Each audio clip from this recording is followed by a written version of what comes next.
Good afternoon. This is Mike Conklin, Chairman and CEO of Sentinels of Freedom Scholarship Foundation, a veteran service organization that focuses on severely wounded and injured veterans post 9/11.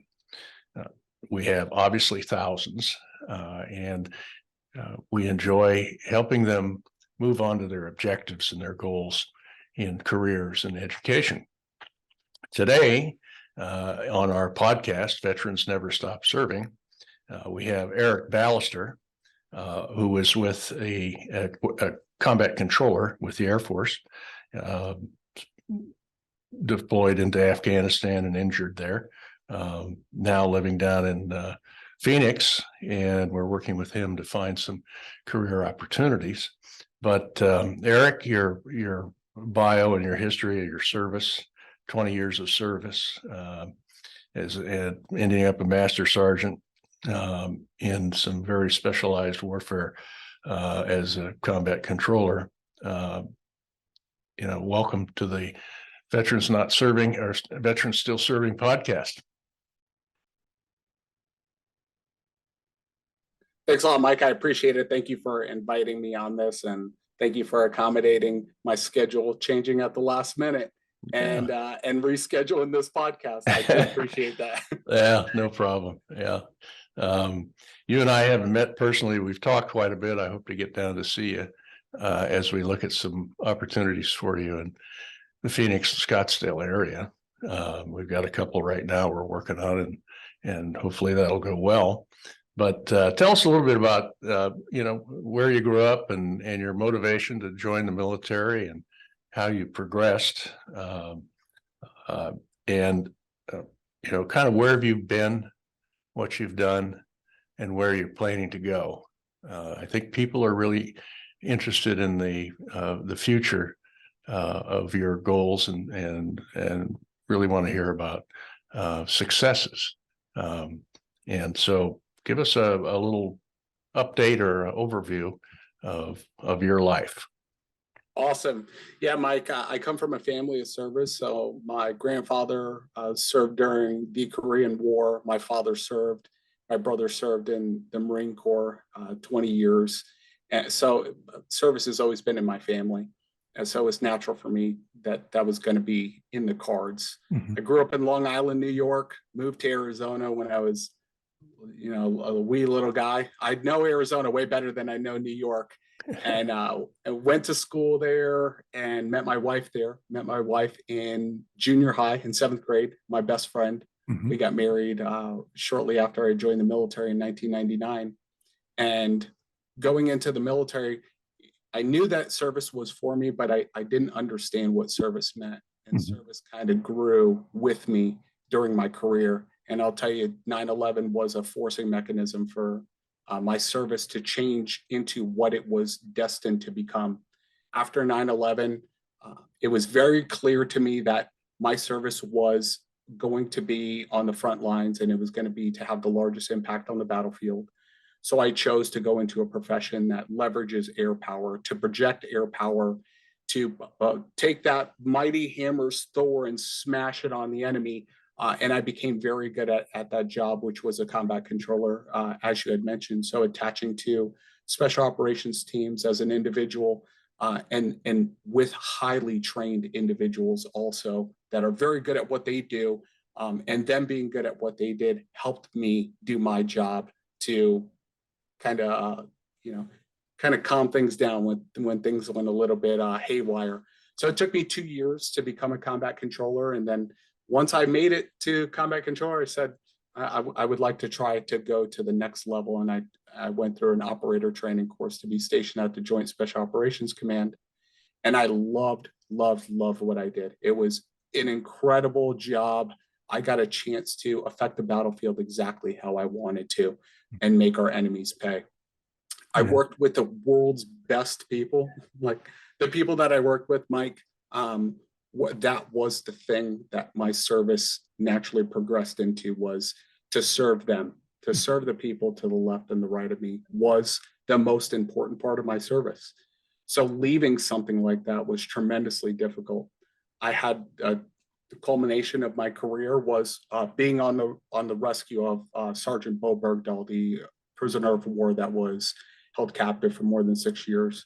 That was a very important part of my career. And also another very clear part for my service was the individual, personal opinions aside, to go there and rescue an American soldier.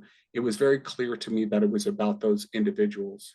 Right. So leaving 20 years doing that job, I've racked up some injuries also, had to drop a couple bombs on top of me as our teams were getting overran, causing several injuries. So that was very important for me that after 20 years, I had to prioritize myself.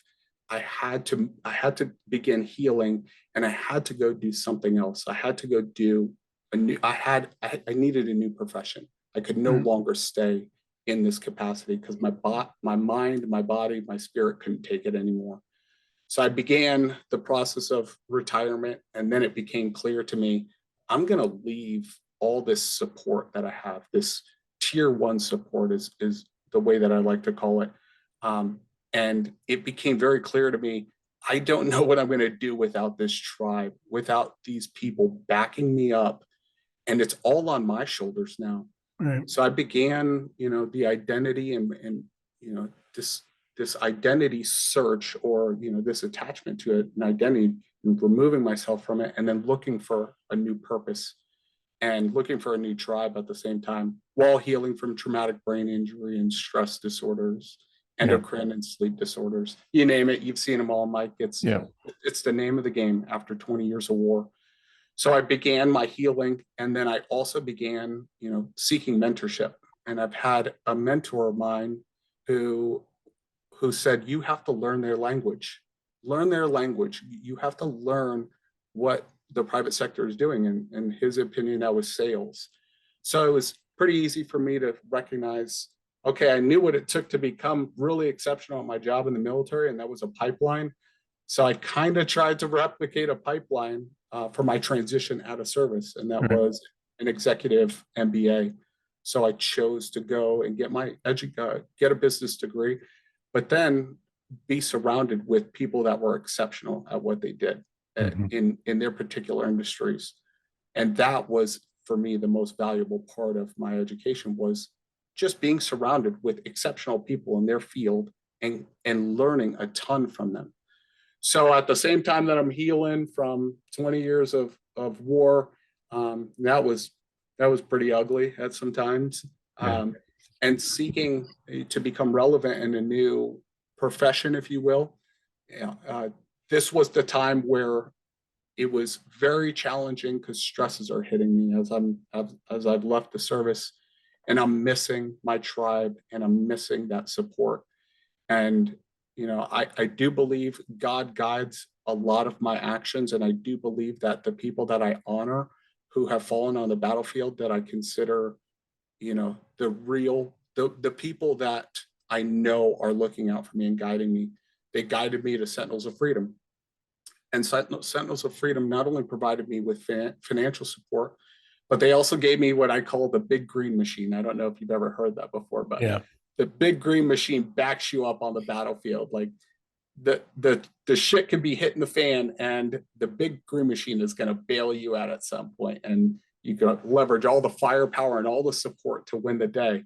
And to me, that's what Sentinels of Freedom was it was like the little green machine or the big green machine that replicated and provided the incredible support that I had to help me with mission success. And you guys genuinely cared about me. So throughout this process that got very challenging, moving into my next profession and trying to become relevant in something new, I had Havila and I had Win and I had you there to provide the support and kind of guide me along the way as a confidant, as a friend, as a sounding board, and then somebody who just is throwing little opportunities at me. Mike, you kept on checking in and like, here's another thing, here's something, and just checking back in for me. And I believe that was critical, for this transition, to become relevant, to start this next season for me. It was critical that I had some sort of support. There's only so much I'm capable of doing on my own. Right. Right. And yeah, and that was critical. You know, there was two noteworthy things that happened during my transition that were humongous challenges for me. One of them was losing a young Marine in my community. I'm very active in the veteran community. I sit on the Veterans Advisory Board in the town of Gilbert, and I help plan Memorial Day and Veterans Day, and I'm active in the community. And a young Marine, 28 years old, ended up taking his life in March of last year. And you know, he was suffering in silence. Right. And that was the first loss since leaving the military. And it hit me like a ton of bricks, Mike. Yeah. And Havila was there. And I'm grateful for that, because it ended up being something that I was not aware of. And I ended up turning it into something good. You know, that's a mantra of mine. What is this good for? And I partnered with his father, and we held an event in the town to remember him, but then to bring resources to the community too, to say, hey, yeah, you might be suffering. There's some things out here that can help you out. So it ended up being a fantastic event. And then this is what we talk about when we say veterans never stop serving. You're a great example of that and what you're doing in your community, and a great example for other veterans coming home to emulate. It's a story that's told thousands of times in thousands of communities, what veterans do after service in their communities. They continue to volunteer, they can continue to support and create, or support quality of life issues in those communities, whether it's volunteering on a little league team or doing things like you're doing with veterans or churches or whatever. It's a huge hidden resource across our nation. You know, we don't see you all in your uniforms anymore, walking around. But you know, under the surface, that experience in the military is a cornerstone of the foundation of the rest of your life. And I think it's greatly under.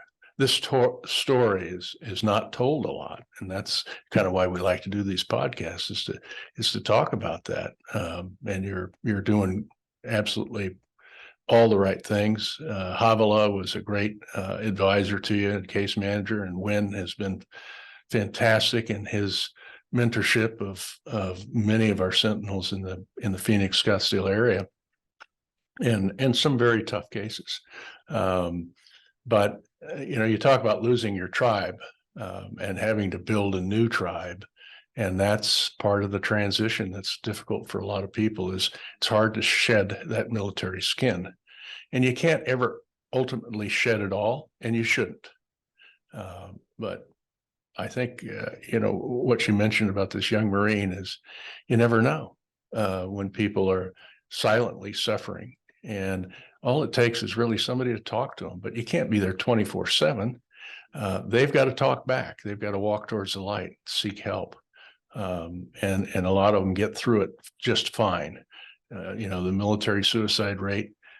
People like to talk a lot about it, but let's look at the other side of it. The majority of veterans that come back that don't have these issues and do well, getting into college, you know, a career or a trade, and moving on into you know, the future of their lives with family and kids, and you know, buying that first house and getting that first job, and you know, first baby coming along. We constantly have stories from guys that we've helped 15 years ago that'll call and say, hey Mike, you know, we're moving to Phoenix, or we're moving to Chicago, and we got an opportunity there, and our families are close to our families or whatever. And it just, these kind of stories, you can't make this stuff up, you know. And so we're very proud of all of them, and I think we help a little bit. We walk at your side a little bit, but ultimately, as I say often, you carry 99.9% of the water in your future success. And we can act as kind of guides and sounding boards. So all of that is kind of what Sentinels does. And again, you're a great example of the program. As we look forward, Thank God we don't have a lot of incoming wounded to our hospitals right now. But as things always happen, that can change overnight. We're in 3 very hot spots, Korea, Taiwan, Ukraine, and you can add on to, Iran and all of everything. Who knows what's going to happen next? But what we found is that the American public has a very, very deep heart for our military and our veterans. Unfortunately, they really don't know what you do, with only less than 1% of our population serving in our military. And so the stories, your stories, need to be told to remind people and to ask people to teach their children well about the service and sacrifice of those who end up joining our military and serving our nation. I just spent a couple of weeks out on the East Coast at Fort Eustis and Fort Bragg with my 2 Army sons. And I'll tell you, it's always inspiring for me as a non-veteran to go onto a military base, and I'm always treated with a lot of hospitality, and they let me get close to the sidelines of what they're doing. So I was able to speak with a couple of generals and commanders, and also go to an exercise and watch the young soldiers work out, and it's beautiful. It's inspiring. I wish everybody and every civilian out there could see all the hard work and dedication that our military members spend. Do you remember the commander of JSOC when you were there?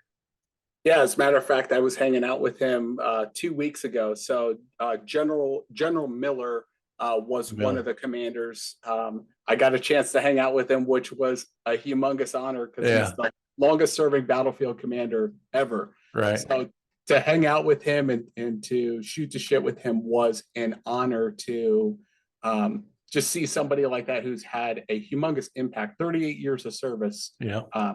But he was one of the commanders during the time when we know Joe Votel very well, General Votel, and my middle son was the senior medic at JSOC for a while. What an amazing organization, or part of our military organization. So you were right in there at the peak of that tip of the spear, so to speak. It was a busy time. And I did work under General Votel also. He was one of the commanders there, and I'm just blown away by those leaders whenever you get a chance to speak with them. Their genuine compassion for their soldiers is unquestionable. Something that I miss. I miss that sort of leadership. And I don't, unfortunately, I compare other leaders to those leaders, and you'll never be around that again. So it's like, comparison is the thief of joy. I had a friend tell me that. So I try not to hold people to those standards of leaders, but boy, it's a culture within a culture, and it is different. I personally have all of you guys on a pedestal. I've been around it enough to understand as much as a civilian can. But I see that quite often, and talking to retired military members and all the way up to generals and admirals. The transition for them is tough too.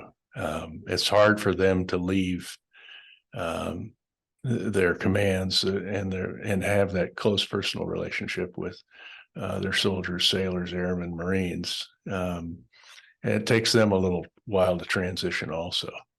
Well said, Mike. And not a lot of people recognize that the senior leaders, you kind of see them as invincible and never dealing with any stress. They can handle stress, but you're absolutely right. They are dealing with it too, and they need a little bit of support as well. Yeah. I think, I know that corporate America, the corporations we deal with, highly value veterans, but do they totally understand veterans? Right. That's our job, is to kind of talk about understanding that this person comes to you basically shovel ready. He's been there, he's done that. He's in a different culture, but he's faced huge odds and very tough experiences. And while those types of experiences may not exist in corporate America, they're different challenges. And so you take somebody that's good at facing challenges and overcoming challenges. Now you have to channel that into what the corporations need in their organizations, and it's a little different. But you can always go back to the basic, rote measurements that you learned in the military and apply them, to do good things. Yeah, I'm so grateful for that, Mike, and that is transparent to me that you guys are doing that work. You're helping do that work. You're also holding us accountable by saying, "Hey, go seek development. Go seek professional development." Something that should never drop off your plate. So you're holding us accountable, but you're also assisting us in saying, "Hey, I found an organization that's culturally aligned and values attributes that you bring, and maybe it needs to be massaged a little bit and it needs to take the blood out of the resume." But that's another exceptional thing that you guys provide, is you help break through those barriers, break through those challenges of, us entering a brand new market or a brand new industry where we don't think we have relevance. And Mike's sitting here saying, "Hey, listen, you would do great at this. Just trust me. This is something that you would do exceptional at. And here's why what you did before is relevant in this new industry and why it serves you." So I'm very grateful for that. That's another thing that Sentinels has been able to do for me is. Well, we've developed a great network of companies, but as I told you before, I don't recommend somebody to a company unless I know somebody in that company at a senior level. And I call them first and say, "Look, I've got this one of our graduates. He's done very well. He's been with us for a period of years, done everything we've asked him to do, and he's ready to go. Would you personally talk to him instead of going through the normal resume, mind well, I won't say it, but mess." I know what you mean. And it's interesting that they feel very, I won't say honored, but they really like to take on and advise a veteran in what their corporate culture is, what they expect. It's not a handout. They expect you to perform. You have to be competitive. And so we try to match those opportunities up. And we've got a couple of them for you right now. And I think either one will be excellent for you.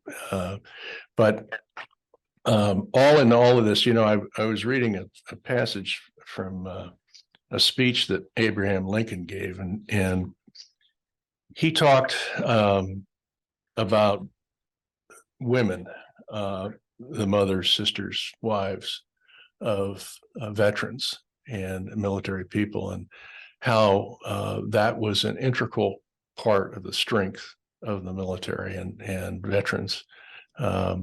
And so you have a wonderful wife, and I'm sure she was very supportive through tough times. A lot of anxiety when you guys are deployed, but there's also, just the training that you go through is intense. I mean, the tempo for special ops folks it's constant, and it can be hard on the family too. And I think you obviously were very lucky in finding a partner that supported you and probably helped quite a bit through your career and your transition and where you're going now.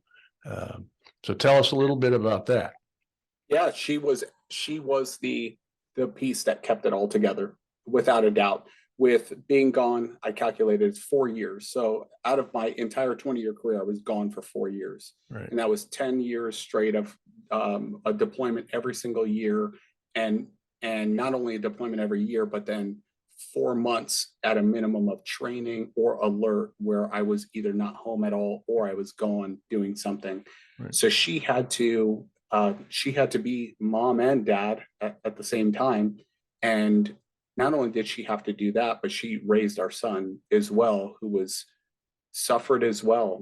The spouses and the children are likely to suffer from secondary PTS as the service member themselves are getting injured or things are happening to them, their spirit, their mind, their body. The family is the one that is left to deal with it, and they're not the ones that get resources given to them. Right. So I believe that I was destined to be married to this woman who I built the best friendship with.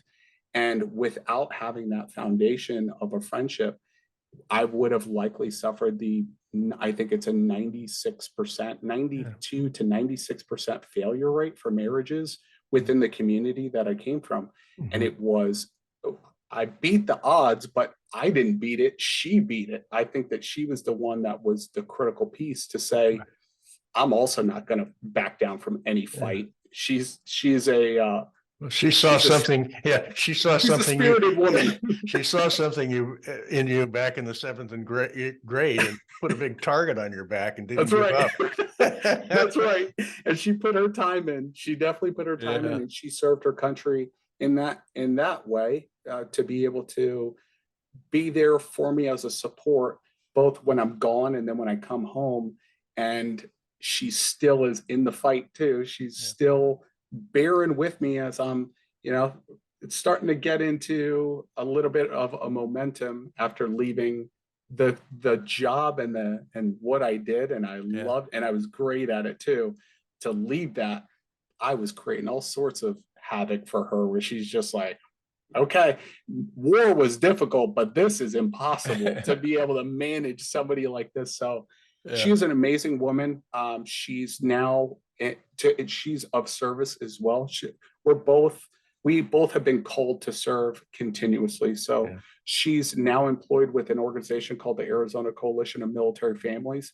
And what she does is she's part of an organization that provides resources to veterans and their family members, up to 400 different organizations that do very specific things through the organization that was formed over 14 years ago. I believe Senator McCain helped form it.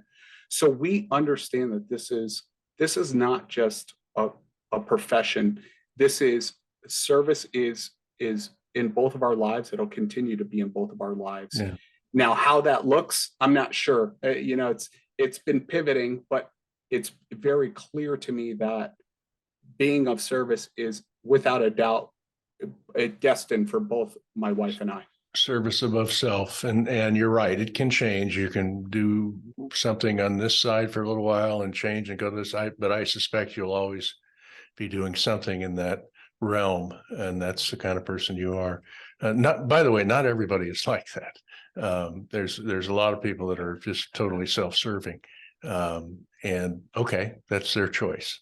But with all of the different organizations out there helping veterans, it's kind of hard to keep a track of all of them, but not one organization can cover all the need. And so this total group out there, 35,000 veterans organizations, really create a fabric of support that's needed. It's not something the government can do. This is really what I believe is this is a part of our responsibility as citizens and communities is you guys go off and you service and then you come back, and sometimes you come back beat up. Okay, let's look at the potential of each individual and say, how can we help you get to where you want to go? And then I call it growing big ears. We listen and and try to network you in. And again, you guys carry all the heavy water. So I love the growing big ears thing. And you're right. The individualized approach is the one that really is going to end up becoming the best return on investment, for whoever is providing services. The 35,000 agencies out there doing it. If it's not an individualized approach, you might create some really great peak experience for them. You might do something that's really fun and takes their mind off of whatever their challenges are. But if you want the long-term effect, don't hand them anything.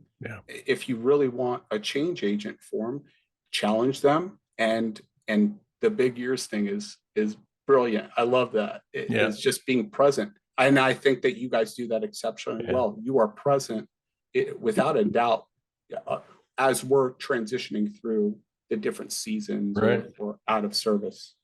Hey, I'm looking at a picture of you with President Obama. It must have been overseas, maybe. I don't know. It was. Oh, was it? He came over and you got to meet him. Oh, cool. Cool.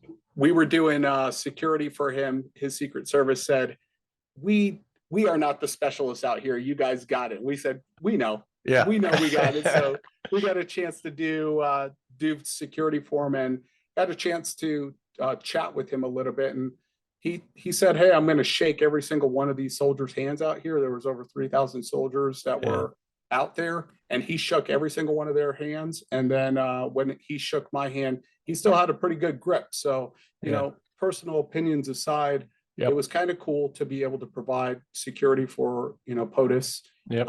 And to feel like we were the competent agency out there to provide that. That also made me feel pretty good. Sure. Yeah, I, you know, my oldest son was on a Ranger reconnaissance team. 03 actually crossed a couple of days before Bush announced the invasion. He had a Air Force combat controller with him named Scott Sather. Yes. And they got caught in a tank trap out in a little town called Baji, Iraq.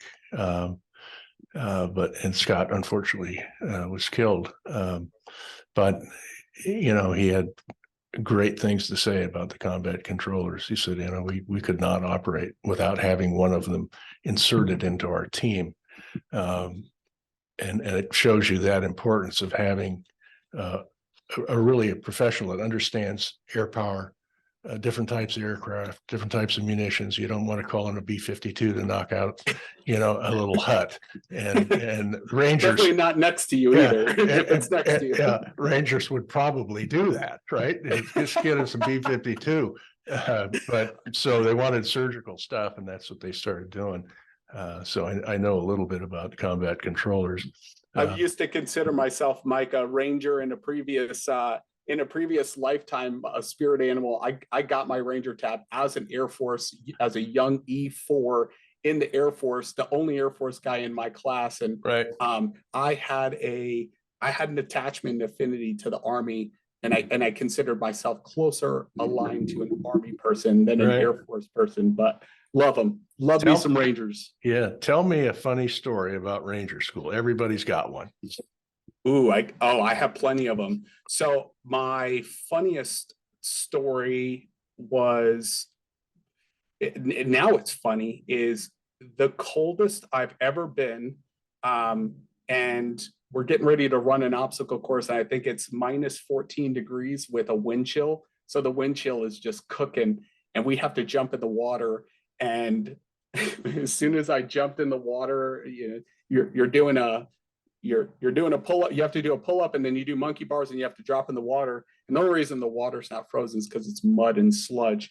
And I remember dropping in the water, and you have to low crawl under barbed wire. And I remember looking at the guy to the left of me doing the same thing. And both of us were actively dying right there looking at each other. And we saw, I felt like my battery, if you had a visual depiction of a battery that charges your body, I was witnessing my battery just draining from the cold, how cold it was, and just slowly freezing, turning into ice during it.